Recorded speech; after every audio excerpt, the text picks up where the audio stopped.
Hello guys, in today's video I'm going to show you how to download a ChatGPT app on your iPhone. So you'll want to go ahead to your App Store, and from there just go ahead and write down ChatGPT.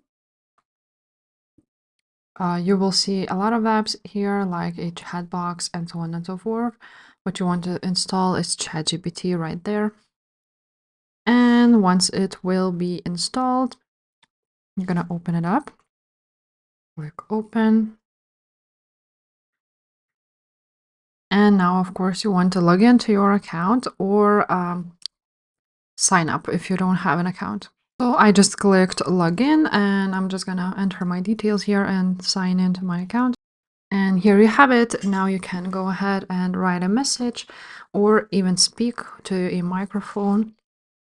Also, you can change ChatGPT to 3.5. And of course, you can go ahead here on the search bar, explore GPTs, and see all of your latest searches. So yeah, guys, if this video was helpful, please leave a like, subscribe to this channel, and I will see you next time. Bye.